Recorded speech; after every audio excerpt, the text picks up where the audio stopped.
how's it going? I am recording from beautiful Arizona. We are on an off-roading trip. I am so excited to share with you guys how amazing this trip has been so far. We're only halfway through it. We drove up yesterday morning. We packed up Mike's rig, put everything in bins on top of the car. My parents are here with us, so they were in the car with us as well. And it's been one of my favorite trips so far, and it's not even over. So I wanted to talk to you guys a little bit about traveling with kids, about our family's new hobby with off-roading, and just inspire you to think about and dream with your own family ways to make amazing memories with each other. Traveling for Mike and I with our kids is a huge priority. It's something that we actually really love to do. We've traveled with both of our kids since they were born. Before they were born, when I was pregnant, I would still travel. So it's nothing new for them. But even if you've never traveled with your kids, I'd encourage, start out little, go on a day trip or fly a shorter distance at first, just to get them acclimated to what it means to travel. But sharing these memories and experiences with our kids has been something that I have never, well, maybe regretted once or twice. I'm just kidding. There are tough moments, but overall, when you focus on the big picture, it's really amazing to include your kids. And I think it's better for them to grow up learning that the world is really big. It's huge. There's so many amazing, beautiful places for them to explore and discover different things about nature and different cultures. Traveling to Sedona was really, really fun. We woke up really early and got on the road so that we had a few hours where the kids were just waking up. We could do breakfast in the car, and nap time would happen in the car. And we were successful with that, which was amazing. Both kids dozed 2 separate times, and we were able to have great adult conversation with my parents and enjoy the scenery out to Sedona. So we arrived to Sedona in the afternoon, and we stopped at a grocery store. That's another huge tip that I have for you. Travel on a budget. It doesn't have to be this huge extravagant vacation.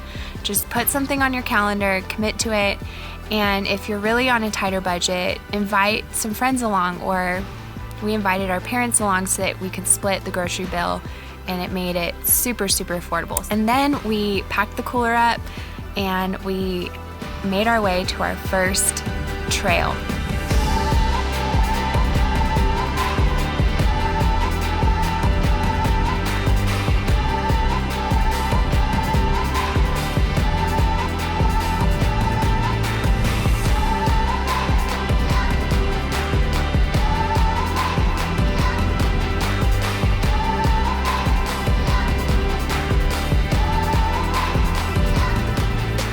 So we stopped a couple times so that we could take in the view.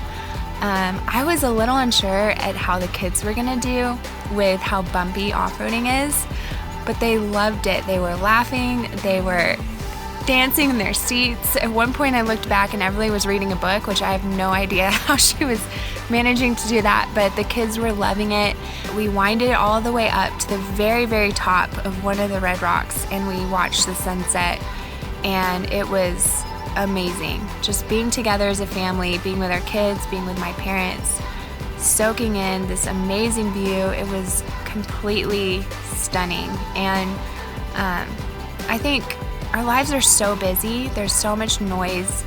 It's really easy to get overstimulated with the routine of our culture and our life, and especially with little kids. So getting out into nature is so important, where it's still, where there's not a lot of sound, where you can hear yourself think, or you can be with your kids and make those memories. It's really, really important for my husband and I. So just being up on top of that bluff and looking at the sunset, it was a moment where I was just filled with gratitude for everything that I have in my life and my family, to be able to travel, to get out and adventure, which is a huge priority and something that I really, really love to do. So after that, we made our way to this cute little quaint cabin that I'm recording at right now. Just off, it's about 40 minutes outside of Sedona. And we went ahead and decided to get a cabin instead of camp. because we have toddlers, and having a home base has been amazing. They have their toys, they can play. We have a full kitchen where we made a pancake breakfast this morning. We have spaghetti sauce simmering in a crock pot, so when we get back tonight, it'll be really easy to have dinner ready and prepped. So thinking through menu is another huge thing when you're traveling. Pre-planning is really great because then you can just enjoy yourself. You're not eating fast food every single meal, and having this cabin is great. All right, I'm about to go get in the truck with my family. We're gonna hit up some more trails. We pack sandwiches for the day so we don't have to worry about stopping at a restaurant. But I just wanna encourage you, figure out something fun to do. Put it on the calendar, take a trip. We did a long weekend. We are only gonna be gone for 3 days. But even if it's something that's far in advance, having something to look forward to it does huge things for the morale. It does huge things even for Mike and I's marriage, knowing we have a break coming where we can reconnect, be still, enjoy our family without work or anything in the way is huge for us. So if it's not a part of how you do your family, I'd encourage you, do it. Thank you so much for watching. I hope this inspires you to get out in your hood or in wherever you live. Find somewhere that's a little bit out of your norm and take an adventure. I promise you will not regret it.